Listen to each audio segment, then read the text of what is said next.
evening. Welcome to the April 8th, 2024 West Clermont School Board meeting. At this time, if you guys will please rise for the Pledge of Allegiance. I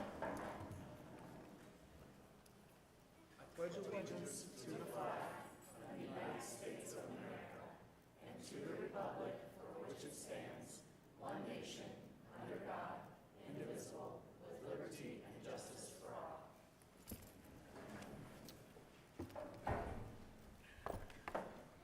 Mr. Romano, if you will take roll, please. Yes. Mr. Patton. Present. Mr. Rudy. Present. Mr. Chumley. Present. Ms. Sanborn. Present. Mrs. Spencer. Present. All present. Thank you. Mr. Romano, are there any guest speakers? We did not have it. Thank you. So at this point, we're going to move into 3.01, Student Voice. Yeah, go ahead. While you're getting set up, Mrs. Hall, I just want to thank the WT students and families for being here tonight. We did a tour at 6 o'clock, and students, you just did a wonderful job telling us about your school, some of the perks as well as some of the challenges that you face. And so we are glad that you're here tonight to share your student voice as well. Good evening. Is this good? Just speak into it. Okay. Yeah. Good evening, Mr. President, Mr. Vice President, and distinguished board members, Mrs. Adams, Mr. Romano, and members of Cabinet. I would also like to recognize other members of the administrative team who have been such an amazing support, as well as our parents, families, and teachers who have come to show support this evening. Welcome to Withensville Tabasco Elementary. It was a pleasure to showcase WT as a facility, and now we're going to highlight dedication to student growth with West Clermont's Portrait of a Graduate as a focal point. I would like our fourth graders to join me. Don't be shy. Come on up. I also have Ms. Patterson here. She's one of our fourth grade teachers who's also a teacher leader, helping me and Mrs. Myers facilitate this evening. Our fourth grade teacher team has been working together to make connections between content and cross-curricular experiences for our students. The connection we are highlighting this evening is between math and science. It can also look like a rich text to practice vocabulary or reading comprehension, but also support standards in social studies. So our fourth grade team has really been working hard. There's 3 teachers, and they all teach varied subjects, and they plan together using being data informed, but also being content connection rich. So we're here to highlight. We have 2 students here, and I'll let you all take over what you would like to showcase.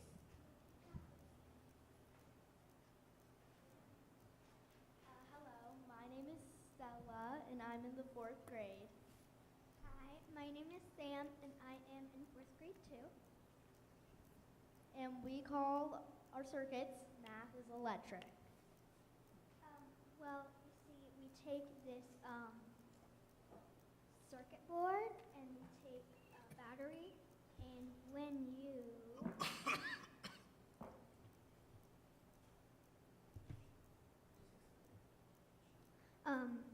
connect with the 2 wires to the correct answer, so like 6 times 10 equals 60, and you put one wire on 6 times 10, the other on 60, it will light up.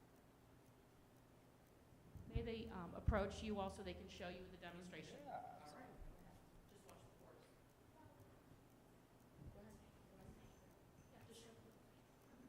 Yeah, just show.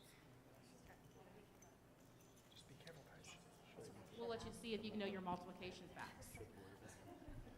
These are the important people. Hi.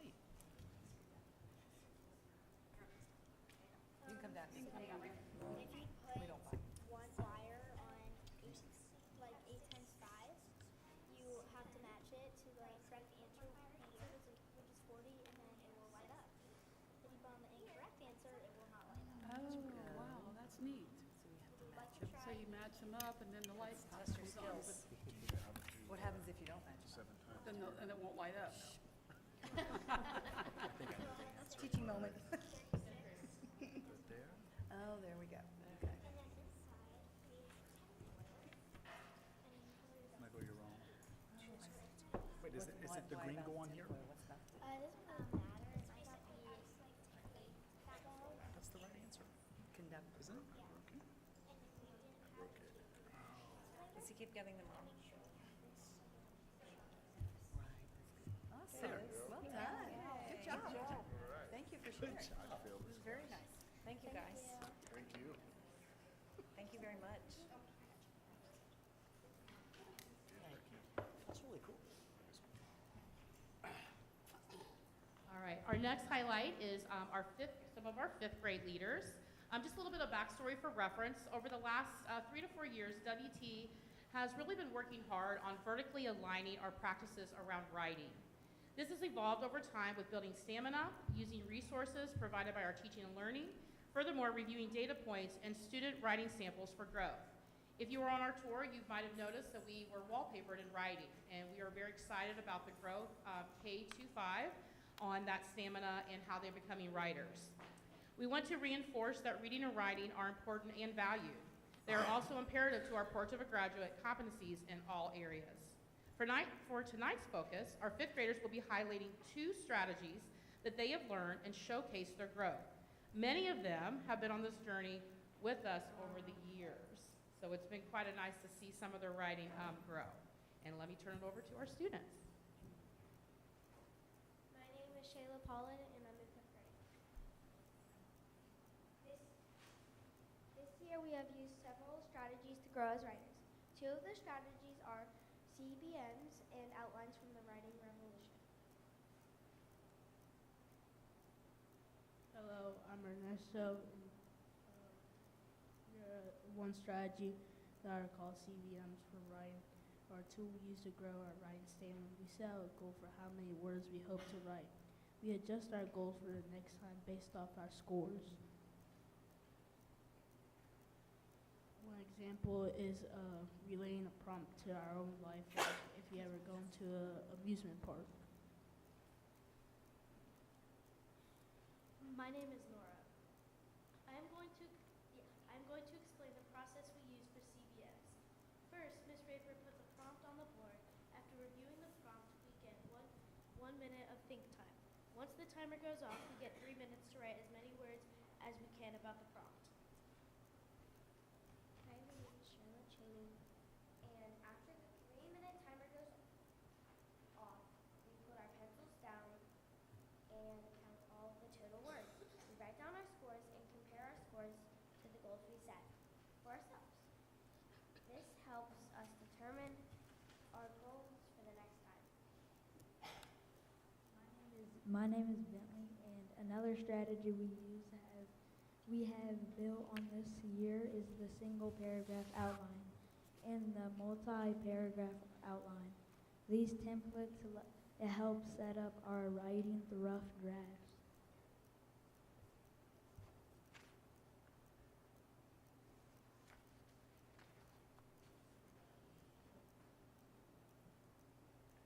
So it's called curriculum-based measures. It's called CBMs. Again, Mrs. Adams reminded me that we use a lot of acronyms and ABCs. So these are 2 strategies. They own it. Mrs. Raper can go into her class and say we're doing CBMs. They immediately get a piece of paper, they get a pencil, and they are ready to write.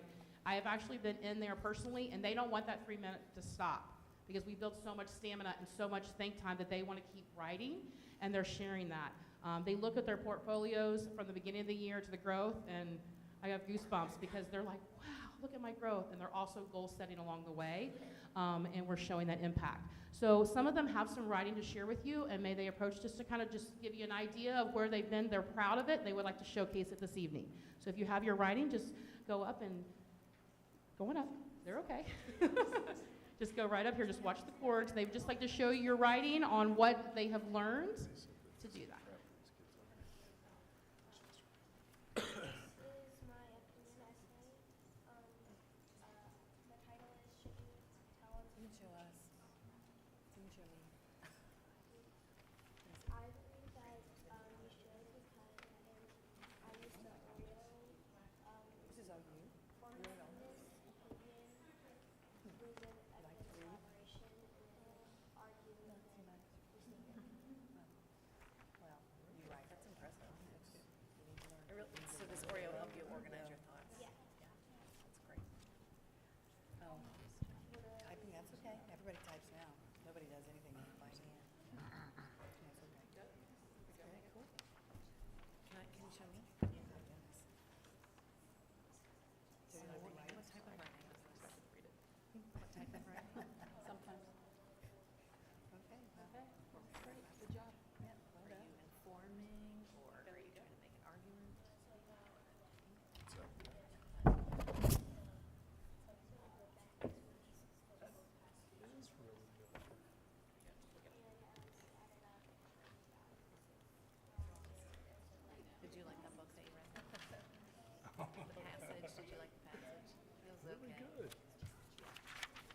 prefer to write about what you like or what you are reading about? What's your preference? This is good.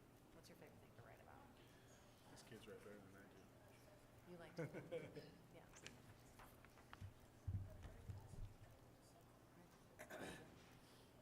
Sometimes it's hard, like right when you have to do it, like right on the spot. Yeah.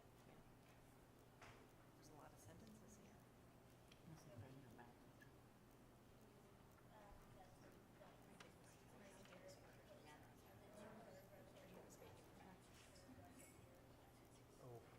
been a while. For math, she does your math too. Yeah. Science. So you had to really like add a lot yourself. So Good job. if you had to do this at the beginning of the year, would you have been able to do it? That was good. It got better. All right. Good job. I'm not going to do too. Thanks for keeping them safe. Gosh, Hi. we don't make it easy. Okay, hi. I'm Miss Raper. I teach 5th grade ELA. So I'm just going to talk really quickly just about what like CBMs and the SPOs have done for like their writing this year. Like Mrs. Hall has said, it's been super cool to like watch their progress over the year, and some of the papers that they showed you were their Restart Readiness essays that we just did, like a practice one to get them ready for the OST that we take this week.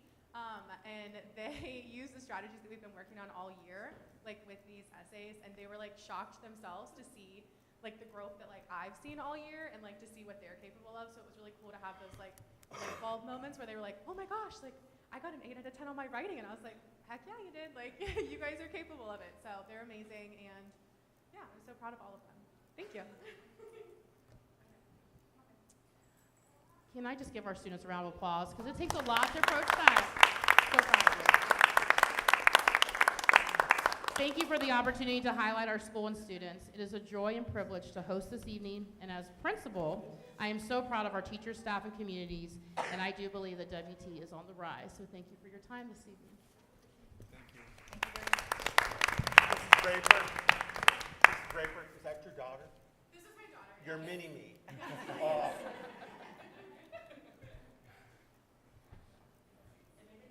Thank you. Thank you. Thank you, guys. Thank you. Yeah. Moving on, we will move to Superintendent's Business 4.01 Personnel. Good evening. In front of you is the personnel agenda for Monday, April 8th, 2024. On the agenda today, we have the retirement of Christopher Dalton from maintenance. We wish him well. He's been with us for the last 15 years, and we wish him well in his next future endeavor. We also have the resignation of 3 general education teachers, 2 special education teachers, and 2 paraprofessional aides. This agenda also includes the proposed hiring of Althea Staley to supervisor special education and Gretchen Brach, assistant principal at Amelia. Later in the agenda, you'll see 5 extended days for both of them. Also, the proposed hiring of 6 teachers and 2 paraprofessional aides. On this agenda, you'll have to see the transfer and reassignment of Guy Williams from instructional coach to supervisor special education, and Reba Hancock from part-time para-professional aide at Merwin to a full-time paraprofessional aide at Merwin. Also on this agenda, we have the proposed approval of supplemental contracts for home tutors, athletic contest workers, and multiple coaching positions. Also included is multiple unpaid leaves of absences, multiple substitutes, and multiple school volunteers.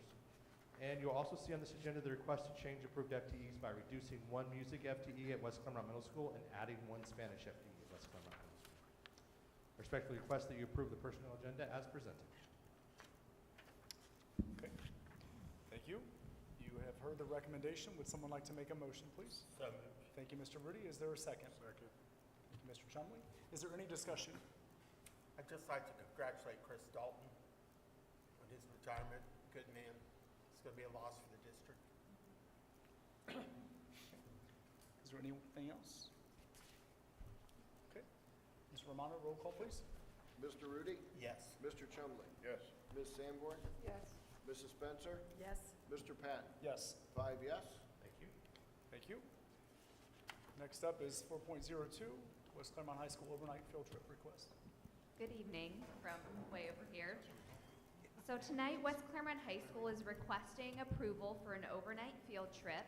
This trip is for the DECA organization to attend the International Career Development Conference, which is being held in Anaheim, California. It's an excellent opportunity for 3 of our students. This trip will leave on April 27th and return on May 1st. And all of the trip, the students from West Clermont High School travel with other students from other Great Oaks affiliates as part of this. So we have 3 students who are attending, but they will be meeting up with other students who are also attending this trip. So tonight I respectfully request your approval of this overnight field trip. Thank you. You have heard the recommendation. Would someone like to make a motion, please? So moved. Thank you, Mr. Rudy. Is there a second? Second. Thank you, Ms. Amore. Is there any discussion? Okay, thank you. Mr. Romano? Mr. Rudy. Yes. Ms. Sanborn. Yes. Mrs. Spencer. Yes. Mr. Patton. Yes. Mr. Chumley. Yes.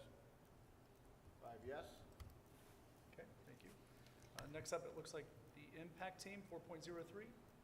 Yeah, so we're nearing our end of impact team reports. I think we have this one and then from you guys next meeting. This is the 3rd educational programming report specifically designed for West Clermont High School, and you'll find a lot of alignment between what you heard from the middle school last time to the high school, which we're very proud of that. They work very closely together to make sure that that transition from high school is strengthened, transition from middle school to high school is strengthened. So please introduce yourselves and welcome. Hey, thank you. Well, seated next to me, we have Angela Fallhaber, Associate Principal of Teaching and Learning. And then Heather Robbins is currently the Dean of Students, but will be the Assistant Principal next school year. So I'm very thankful that they were able to join me. They are going to speak tonight. I just am speaking first, so I went ahead and introduced them. Thank you. So I wanted to kick off by saying we have such a rich history in this district of innovation. And so much of that comes from, I think, our superintendent being forward-focused and deeply focused on what matters most, our students, and what matters most in teaching and learning. But she also has recognized that hiring innovative leaders is not enough. We need to have systems that support innovation so that we aren't just responding to the needs of the present, but we're also looking to the future to build the future. As James Clear says, you don't rise to the level of your goals, you fall to the level of your systems. And that's what this impact work has been all about. So we're really proud of the team that you see listed there. And Heather is sort of an honorary member of this team by nature of a lot of the work that she's been doing with us. So we're also coming off of an excellent day of learning on Leader in Me.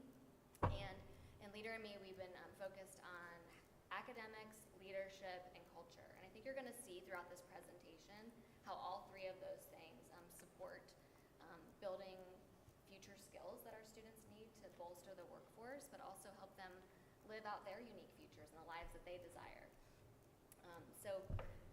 Simon Sinek would call them human skills. We're really excited to show you what that might look like as we work to build the future.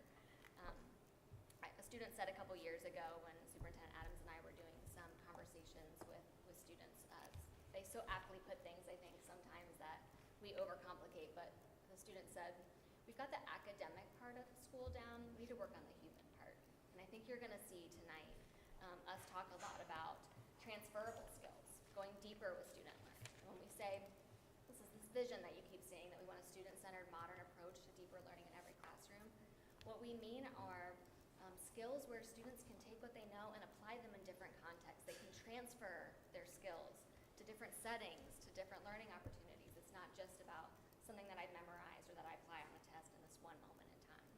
And so we're really excited to share some of the hard work that this team has been doing. I'm going to pass it along to Angela. Thank you very much. So we started with asking parents and community members what they were interested in and what they value. And you can see from this slide that really what stands out is there's a high level of value placed on flexibility and customization. Parents and families really want students to be able to customize their schedules, to be able to have flexible learning opportunities in classrooms, and to have different paths that they can go through. In addition to that, we noticed that parents were really asking for more dynamic elective opportunities for students, that's an area of growth that we have. And so thinking about these desires from our community members, we started to think about some programming and some systems that we could put into place this year. And so as you know, we moved to a block schedule this year, and that has enabled us to explore some different options that I'll expand upon. And so the first thing that you see up here is the Wolf Lab. This is something that's really exciting that we're working on right now for next year, and I'll expand on that in just a moment. We've also worked on something that we're calling Prepare Academy as a way to give more access to graduation pathways for students. Our PAC success is something we're really proud about, and that has really been able to happen because of the block schedule. And then just a variety of pathways that we'd like to highlight for you. So to start with, you might have heard us talking about Wolf Lab. So this is an innovative opportunity where kids can really lean into flexible learning opportunities. So we have identified, we have about 114 to 120 current applicants of juniors and seniors, who will be juniors and seniors next year. And what those students are going to do is participate in flexible self-paced learning alongside core teachers. And so students will be working through modules, or they'll have small group lessons, and they'll be able to access core curriculum in just a different modality than the traditional classroom. We're really proud that the body of the students who are going to be part of the Wolf Lab represents the demographics of our students. And so it's not just something that if you know you're going to college, you get to be in the Wolf Lab. It is really important to us that kids who are going right into career are part of this. Students who have IEPs are part of this, that there's a diverse learners in this group. And so our core teachers have been identified, and they're working on connecting with the students who will be part of this. And we are really, really excited about this opportunity. And we also have started Prepare Academy. And so Heather has really been leading the charge with Prepare Academy. So I'm going to turn it over to her to talk about that. So Prepare Academy is a new program we just launched in November of this year, and it strives to meet the needs of students who just aren't being successful in the traditional school setting for a variety of reasons. So we never have more than 13 students in this program at a time, and when one student finishes, another one is added. But each of those students are in the program for different reasons, so they all have different needs, and what brought them to this point, it looks different for all of them. So they come to school Tuesday, Wednesday, and Thursday from 4 to 6 p.m. There is an intervention specialist who leads that program, so she is able to support them in all content areas. And the flexibility of the schedule allows students to work at their own pace. You can see some of the feedback from students up there. Some of the students will work on their science class at home, and then when they're at school, they're working on math because they need that direct support with the teacher there. So they get to kind of determine what they're working on that day, ask for help with what they need, work on things at home that they can work on. This has significantly improved the attendance rate for students who are in the program, so you can see that on the left of that chart. These were students who were not previously earning credits. They were not on track for graduation, and so far this year we've already had 6 seniors in the program complete their graduation requirements, with many more very close. So it's been very exciting to see so much come from this program in such a short amount of time. And students who didn't see graduation in their future are not only envisioning it, but they're achieving it. And so 6 students is huge for a variety of impacts on the data, but on those students' lives. It's just going to open a lot of doors for kids. So we're really proud of the work that they're doing. Can I yeah, ask go a ahead. question? Yeah, absolutely. Is this virtual based? The courses are online, yes. Okay. Is it Apex? Mhm. Is it Apex? Yep. And you said you have a special ed teacher? An Do you have a intervention regular, is she the only teacher there, or you have another teacher supporting her? Well, the special ed teacher is the main teacher in there. There are times where she invites core teachers in. So for example, one night when I was in there, yes, it was a math teacher who on her own time came and spent time with the students, supporting the students in, I think it was geometry. And that having a special ed teacher in there also allows us to deliver specially designed instruction for any students who have an IEP. And so it's been a real advantage to have that teacher in there. And then we also have started something this year called PAC Success. So 2 days a week during one of the blocks, we have PAC time.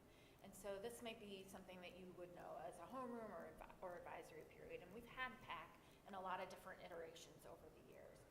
This year we take that 90-minute block, and the first 45 to 50 minutes of it are called PAC Success. And this is built-in academic intervention time where students have access to all their teachers. And so during this time, teachers can request to meet and work with students, or students can request to go and, say, make up a test or get some extra help on a project that they don't understand. And having this time built in where students, it's part of our day and it's a regular practice, has allowed teachers to have access to kids in ways that we haven't really had before within the traditional school day. We also have seen some really positive outcomes from that time. So starting the first quarter, we said, okay, if you're passing your classes during PAC, if you're passing all of your academic classes, one day during PAC, you're going to be able to participate in a PACademic celebration, is what we called it. And so anybody who was passing their classes was allowed to go out to the football stadium on that day. And we've had a variety of different incentives and celebrations. And then what that allowed us to do is that any students who it was crunch time and they were not passing classes, they got small group intervention with their academic teachers. So those teachers got to really focus on helping those kids cross that finish line for the quarter.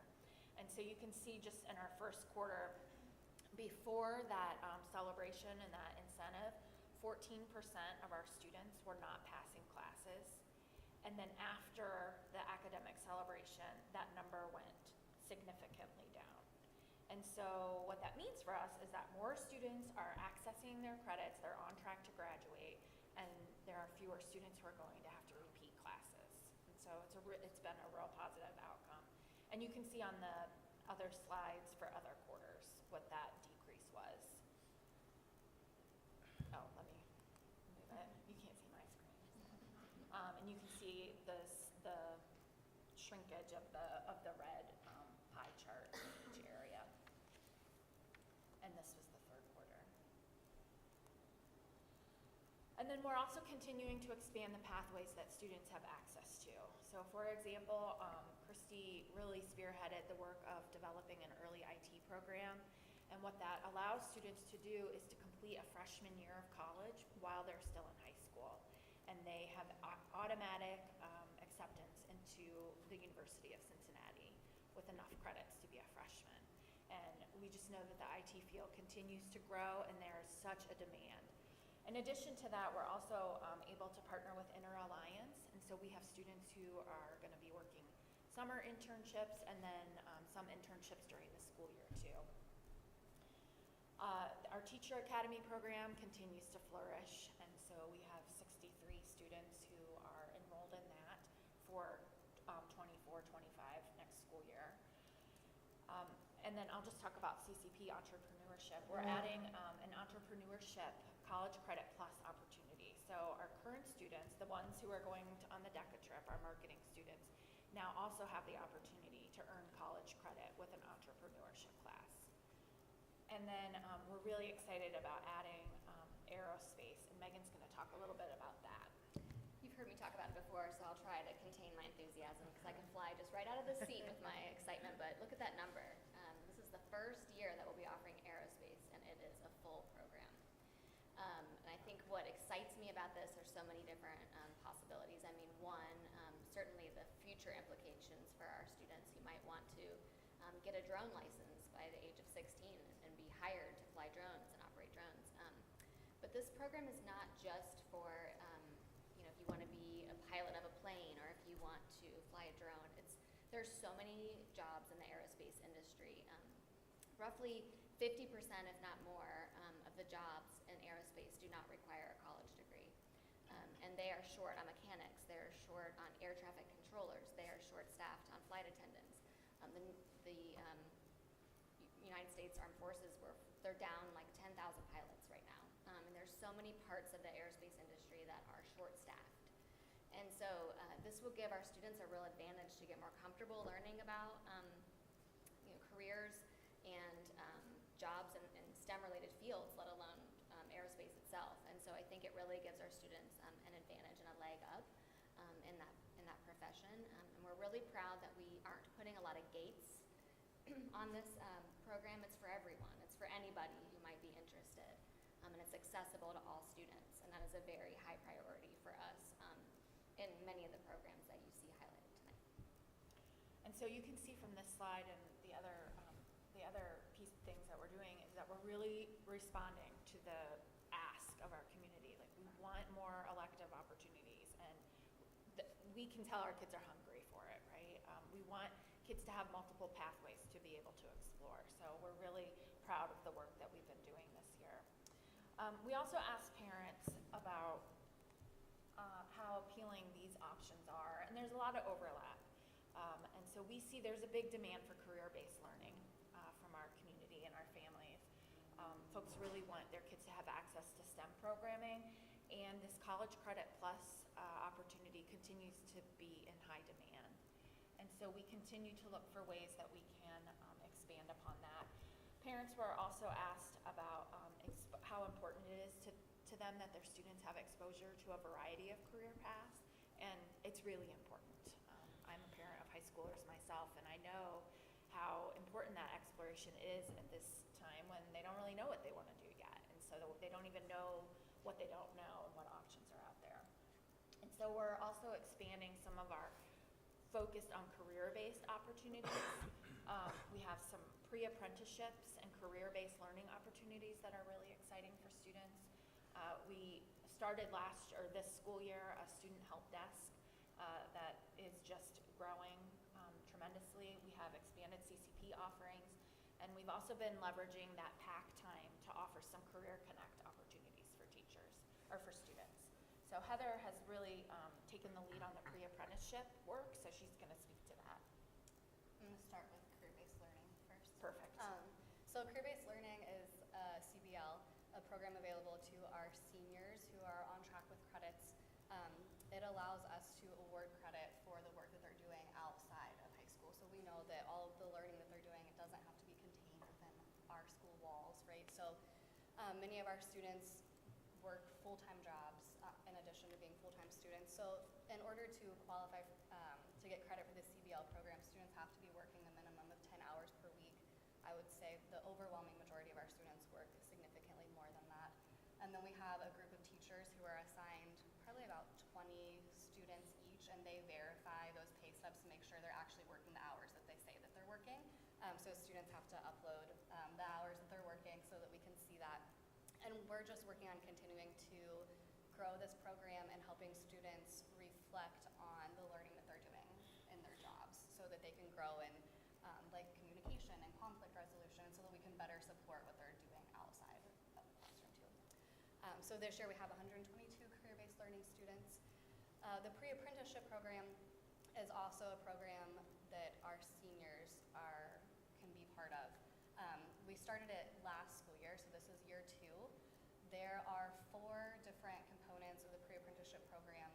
So there's the required high school courses, skills instruction, which includes resumes, interviews, communication, collaboration, creativity, and then they have a work-based experience, which I'll get into a little bit more on the next slide.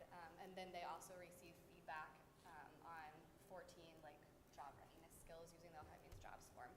So last year we had 88 students who were part of the pre-apprenticeship program, and the only career field option that we had was education and training. This year we now have 8 different career field options and 159 students. So for each of these career fields, we also have a business partner for each of them. For some of those, that's housed within the high school, and for others, it's in the community. So for example, for information technology, we partner with our help desk. Law, public safety, corrections, and security, we partner with our school resource officers. So there's a lot of learning that students can do within the high school, but we're expanding those partnerships as well. Another component of the pre-apprenticeship program is that it can help students with state of Ohio graduation requirements. So like I said, said, 159 students are in this program. For some of those students, they may not have earned competency on state testing as required by the state of Ohio for graduation requirements. And the state of Ohio recognizes that testing might not be everyone's strength. That doesn't mean they, can't be ready for a career. And so pre-apprenticeship can replace that need for competency on state tests. So their diploma is exactly the same. They're fulfilling all of the requirements just as everyone is. And this is one avenue that they can use to do that.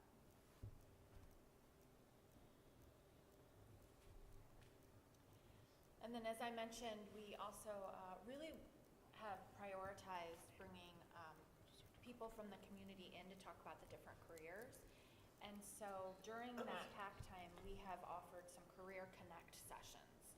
And folks from a wide variety of careers, from tattoo artists to EMTs to coaches, sports medicine practitioners, have come in and talked about their careers, and students sign up for them. And so you can see the most popular career tech person was a tattoo artist. That had the most students sign up for that. But then there's also been lots of other opportunities for them to learn from adults in our community.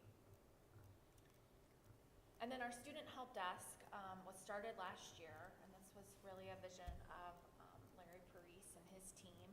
And so this year we've had 28 students who are working in a help desk, which is a dedicated space where students were trained over the summer to repair the devices in the building. And it has been a tremendous help to that team, and it's also given the students access to really important skills. They love it, and we have 42 students who have requested to do it next year. So we might even have to interview students because I don't know that we can manage that many students in there. They also have helped manage Chromebook repair from the middle school as well. And so that at the middle school, there's high demand, I would say, for that kind of work. And so having our students be able to help with that at the middle school level is really great because it keeps our equipment up to date, keeps more devices in the building, and saves us from having to replace as many devices. Can I ask a question? Please. When do the kids do this repair stuff? Like, is it during their pack time or? Some students go before, in after? during their pack time, but it is a dedicated bell scheduled into their schedule. And so they're earning elective credit for the work that they do in there. We have one student who has that as a bell for elective credit, and then he's also doing an internship during Inter-Alliance. And his internship, for which he's paid, is during the school day during a career-based learning time. Wow. So he enjoys this so much that he wants to keep coming back and doing it more. Yeah, it's been great. It's been really cool. And we're excited to continue to expand that. And then we're increasing our College Credit Plus offerings. And so we have 60 more students who are accessing CCP on our campus. And so we want to keep them on our campus because they get to be part of our community and all the wonderful things that come with staying on our campus. And so we're excited about that. And you can see we had 11 CCP offerings last school year, and now that number will be to 25 different offerings next school year. So could a student earn an associate's degree by taking CCP on the high school campus? I think we figured out that, well, it's tricky because like the particular, you could Specific speak to that, right? requirements of the degree. Right. So by hours they could, but it doesn't necessarily translate to that. But they can have a lot of hours towards a degree. What about kids who are doing CCP off campus? Yes. Okay. They have a little So more that's- flexibility in the classes that they can take. So yeah, it's more within reach for students who might be doing off campus. So they could do a hybrid too, right? They can do a hybrid, yeah. We have some students who are on the UC Clermont campus a couple days a week, and then they come back to the high school campus a couple days a week. Wonderful. Yeah, lots of flexibility. And then finally, I wanted to bring it back to some important feedback that we received from families. Parents were asked how important it is that West Clermont continue to explore models of education that support high-impact, engaging, student-centered learning. I mean, you can see that bar is all the way, 89% of people say yes to that. And so while we've shown you some incredible elective offerings, creative offerings, our students also spend a lot of time in the core. And so we wanted to bring it on home by talking a little bit about how proud we are of our staff and their commitment to what we're calling the guaranteed and viable curriculum. So this is a shout out to middle school staff and high school staff. They are committed to meeting weekly as a content team, and thanks to the support of leadership and instructional coaches, they're working to ensure, the state of Ohio has all these standards. Those standards are open to interpretation and can be interpreted a lot of different ways. Also, what mastery looks like. What does it look like to master this skill? Could look a lot of different ways. And so ensuring that across classrooms, students have the same opportunity to, and the same high level of expectation across classrooms, because our teachers are committed to making decisions about those standards, making decisions about mastery, assessing commonly, and then being able to come back together because they taught that standard around the same time, and to say, wow, look at how your students did on this particular skill. Tell me more as a practitioner about what you did to get your students to that level of performance, and they're able to share strategies. And that is the world now, right? We're across industries, we're working in teams. The work is too complex and ever-changing to be working in silos. And I'm just so proud to work in schools that have this commitment to coaching and ongoing learning from each other, because I think it's done wonders for the professional dialogue, but also the experience that our students are having in the classroom. If you were to be with us when you see us in instructional rounds every week, things look so much different than they did 3 years ago. The amount of movement that you see in the classroom, and turn and talk, the level of expectation that we have for what our students can do, what all students can do. So we believe all students can learn. And to bring it on home with Leader in Me, we also believe that everyone can be a leader. And I think you see there's all kinds of ways where students can demonstrate that leadership in our school. And I could not be more proud of the staff and the leadership. Truly, this is special work. This kind of work that you saw in one presentation, people could spend 10 years in the district trying to commit to making this happen. These people and people who are not here today, and the staff back in our building, this is a year, 2 years worth of work, and we're just getting started. So thank you so much for having us tonight. What questions do you have? I personally have a statement. First of all, thank you guys. This type of work is really what is important to me, because it's truly meeting kids where they're at, and not like a cookie cutter type thing. It's not for everyone, and so you guys have given them so many different options. I appreciate you giving them the opportunity to do that, and I appreciate you guys doing that. This is really good stuff. Thank you. Yeah.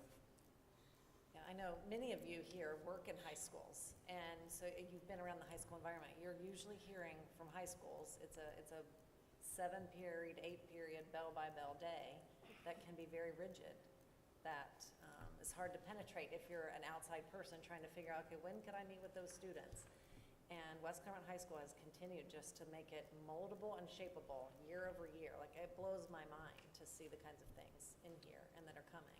Yeah, No, you go ahead. I was just gonna say, the fact of the kids that are getting their diplomas that maybe wouldn't, like, that's huge. You're meeting them where they're at. They can't do these hours, so you're giving them the opportunity, all the while still taking care of the rest of the children that need whatever they need.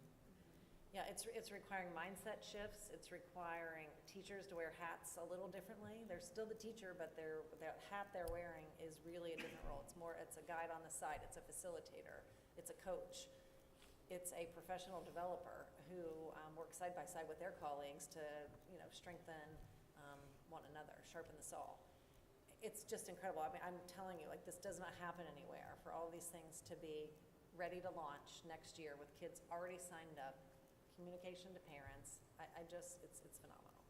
I love the fact that we're creating opportunities outside of just testing.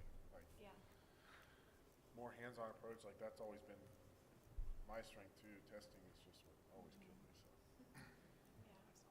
Well, and I met today with OKAI, with the supply chain work that's happening through WC Your Future, and we have in our system 16 kids who have completed Yellow Belt certification. And so that's an industry-rich credential that people notice. And the fact that we started with that many and are continuing to grow that, it's incredible. And so our kids are getting experiences that will give them a competitive advantage when they graduate from West Clermont High School. I know Heather's very much so under-promise, over-deliver, but you will see an increase in our graduation rate. Now, that is usually reflected, right, not this report card or the next, but still. So, good Well, stuff. I just wanted to build off of what you were saying about the industry credentials. As it relates to the IT programming, one of the things that we're also looking at, one of you had asked the question around, like, basically, like, apart from repairing computers, do they have like a class that they're also attending? Larry and his team have been looking into various platforms that students can work through to earn industry credentials related to IT. That not only provides a graduation pathway for them, but it also really guarantees employment post-graduation with some pretty significant opportunity for like earning power immediately upon high school graduation, or they desire to further their education to give them the opportunity to do that as well. And so I think it really does reflect a wide range of opportunities for kids who just really want to find their niche. We're just trying to create lots of different niches, I suppose, I don't know, whatever the plural of niches. And they're just a dynamite team, and we're also proud to have the opportunity to work. So I'm glad to hear this presentation tonight. It opens up eyes for me as well as the students that can't come to school because of whatever the particular reason is. They're not able to do that. And it really helps that they can do this program from home, and then they can send it to their teacher, and their teacher can look at their work and make sure they're on task. And so I really like this program. I hope that it continues forever. We do too. Thanks. Well, and I think about the creativity here, the courage and the creativity, because a lot of these changes they're just repurposing staff. It's not adding a staff member. It's re-looking at time, using time differently. It's not buying a program, doing that. It is like literally just taking what you have and molding it to meet the needs of the kids. And so that's what's so impressive. And we're working very hard to get that alignment between elementary, middle, and high school. And when we often talk about the journey of a student, we talk about STEM programming. Well, it might look at kindergarten like toilet paper rolls and pipe cleaners and different things. Then you saw circuit boards tonight. As they get a little bit older, you might see Legos. Then you start to see more robotics and uses of computers, programming things to move and act, and then it turns into industry-specific experiences that kids get to have. And so you can't just start this at the freshman door and expect everyone to know what to explore, to know what aviation is, to understand STEM and manufacturing and construction and teaching and all the things that we have in front of them. And so we really have to work as a system. And I'm hoping that you're seeing that, board, as we brought these different impact teams to you, how closely the elementary principals are working to line this up so the experiences are developmentally appropriate, they're community connected, and they go beyond the walls of the school that build toward these credentials that Ellie's talking about. And so that's what we're seeing come together here, which is very, very exciting. So thank you guys for your work. Thank you guys. Appreciate it. I guess all we have left for me are my comments. I wanted to report in that the Citizens Advisory Commission, they met just last week. I believe, no, not last week because it was spring break, but the week before that. And their focus was really about aligning the plan that has been brought to them through all the different impact team reports back to the board aspirational vision to make sure the things that we're reporting out on are actually connecting and will make an impact on your vision and your hopes for the future. We also spent some time, as I just mentioned, mapping out how you progress in our schools from like pre-K all the way up to that senior year. What are the opportunities and the options that we have for kids along the way? Not only for the curriculum, but the mode of learning. And you heard a little bit about that tonight. These students are not going to have a bell-by-bell experience next year in our new program. They're going to be self-paced. And so that's a different mode of learning that we've never been able to offer before. It's not about sitting behind a computer all day and working through a program. It is really, it's project-based, it's interactive, and it's to meet the kid right where they are.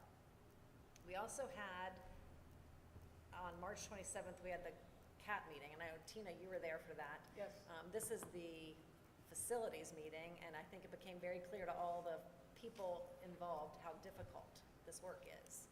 trying to do a master plan of facilities across the school district. So it was a challenging night, but we were able to pull out some community values that mattered to the people in the room and to talk about different configurations. So what's important next is on April 18th, members of the CAC are going to meet with members of the CAT. So this is the commission that is building our strategic plan for the future, meeting with our facilities master planning people, because our goal is to make sure that the educational programming drives what the facilities are. So it's not to get wrapped up in acronyms, but to ensure that we're building spaces and creating opportunities that it's not the chicken, or that, I guess, the tail wagging the dog, where we're just building a building and just trying to make it all work. We want to create buildings, create learning spaces in all of our buildings that match this kind of programming. And so we'll have our first moment for them to hook up. That'll be April 18th, and it should be very interesting to make sure that there's alignment and future plans there. And finally, I just want to say thank you to WT. You guys had an extra challenge today. You're here on the last final day of spring break, of a very exciting day in the world, and you were able to bring a lot of parents out, a lot of students, and teachers. So thank you so much for that, because you got bonus points, extra challenge there. Well, they did. They were wonderful. So yeah, so thank you so much. Thank you. Thank you, Ms. Adams. Moving on to treasurer's business 5.01. Okay. 5.01 is the Union Township TIF agreement. The recommendation is to approve the resolution waiving required notices from and regarding and approve the adoption of Union Township, Clermont County, Ohio, of a tax increment financing resolution, approving and authorizing the execution of a tax incentive agreement with the township and making related authorizations. This is for the Works project that was submitted to us back in February. We did review that. It is the standard TIF agreement where 30 years, 100%, but through the compensation agreement, the school district is made whole on the improvement value from that that would generate where the developer goes or the property owner goes and improves, whether through building or other, improves that parcel to do that. So we would collect the same revenue as if it were just right on the tax rolls, okay? It just comes a different route to us in the form of a pilot payment to the school district. We are requesting authorization to approve the TIF agreement and the required notices for the Works project. Thank you. You have heard the recommendation. I'll actually put that out in the form of a motion. Do I have a second? Second. Thank you, Mr. Rudy. Is there any discussion? Can I ask a question? I know Dan and I talk a lot. I always have questions about this. But we want them to pay us and make us whole. If for some reason something happens and they don't make us whole, do we have any recourse to make them be accountable for what they said that they would do? So the way it works is that property owner would actually pay the tax to the county. The county then does, because of the TIF agreement, makes that payment to the township, okay? And that goes into a compensation agreement fund. Within that fund, then, we get the information from the county to calculate our portion of what's owed us, and we invoice the township for that. Okay, that's through that TIF agreement. Okay. And then the township would pay us. So the tax payments would still go, okay, but because of that TIF agreement, and again, it's not just our taxes, there's other overlapping governments involved with this. Right. Okay, for example, I know I talked with Ms. Sanborn and the Great Oaks also has 2 mills. That's part of that. They're made whole with that too. Okay. So the dollars that go into that fund, our payment comes out first with that. Okay. So that if and the good question is, if the property owner is delinquent and it pays it in future years, as it goes to that fund on the township, that calculation, that back tax is due us too with the delinquency penalty and interest. okay? Oh, okay. So we are made whole as that goes forward. It's a Okay. good question, though. Yeah. Any other question? Okay, thank you. You can take roll, please. Okay. Mr. Patton? Yes. Mr. Rudy? Yes. Mr. Chumley? Yes. Ms. Sanborn? Yes. Mrs. Spencer? Yes. 5 yes. And item 5.02 is just for information. We did receive, kind of continuing on the same line of talking about tax incremental financing, there are 5 additional TIF proposals that have come to us. I did submit those to the board through the update, the information with those packages. They are in the same vein as what we had just discussed, where there's a make whole agreement to the school district for those. So that is just information purposes for review. We will either put that on the agenda for April 22nd or for the work session in May. Okay? So those are coming forward also. And just as a side note, I provided Ms. Sanborn, there was the 23 annual report of Union Township, and those same 5 projects were described in that annual report. So the nice thing is they are projects that are on plan and going to happen. So I think the sooner those property owners, developers can get started, property value increases with that, tax bills get generated, the money starts flowing back to us. So some good things are happening. Okay? That's pretty much all I have for my comments. To date, we're working on, the budgets for the 24-25 year, finalizing everything for this current fiscal year. As we do the budgets for 24-25, we're also looking at how to make sure that we have a financial plan that mirrors the strategic plan, the program plan for the 2030 plan. So all that work is going on, and that involves not just my department, but it really involves the input from the various departments within the school district to build those budgets. That's it. Ms. Adams, can I make I guess a request maybe? I know at one point, a while ago, the previous administrator for Union Township was going to come to one of our meetings to discuss some things that the township's doing, maybe doing this. They now have, Mr. Wright is now. Do you think that it would be beneficial to have him come to one of our meetings and just kind of update us? I know back in the day, Ms. Ayers was talking about things, sidewalks, and just different things that they were doing. If we could. Yes, we were trying to give Mr. Wright some time to get his feet on the ground, and he's done a great job, and things are moving rapidly. So we've talked to him about it. He would be happy to come. So our agendas are really full in April and May, so I don't know if June would be okay with you, or if you want it sooner. Not necessarily. I want to speak for myself. I'll check his calendar, but I just know we're very full with all the decisions June or coming July, up. So Yeah, June would be June or fine. July. Okay, I'll see how if his schedule allows. If not, we'll squeeze it in April or May. So yeah, but Corey will be happy to come and join us. Perfect, thank you so much. Okay, so next it looks like board comments. So I'll start with Mrs. Spencer. Thanks, everybody, for coming. I enjoyed this. This is the first time I've ever been in this building, and it's really nice. I really like it. I love the kids. You can tell that they love being here, and I love the interaction with the principals. And you can just see that everybody enjoys their jobs, and it's well done. And you guys, I love the way you guys use your facility. You guys use the facility the way it's meant to be used, and it's very clean and nice. I enjoy it. Thank you for having us. Thank you. Ms. Sanborn? Thank you, Ms. Hall, for inviting us here tonight. It was an eye-opening experience for me.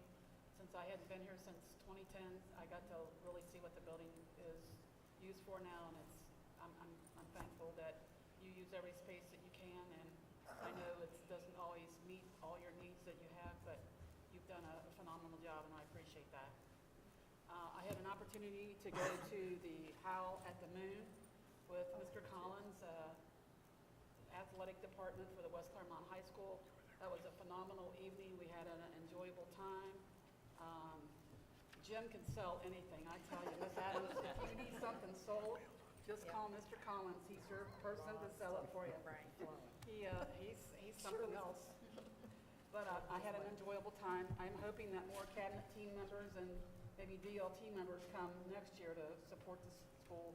It's a phenomenal opportunity to give back to the community, and I thank you. Thank you. Mr. Chumley? I don't got much. Hope everyone had a good Easter. Hope everyone's eyes are intact from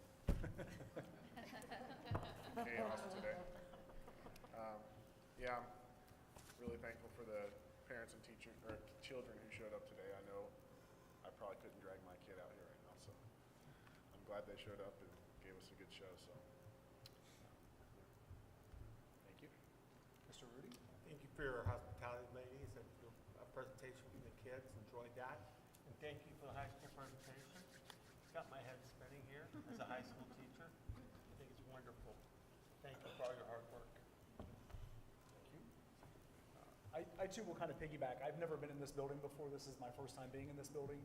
And how you have to think outside the box to make classrooms and meeting spaces and workspaces, my hat's off to you. That's definitely is an eye-opening today to see that there's,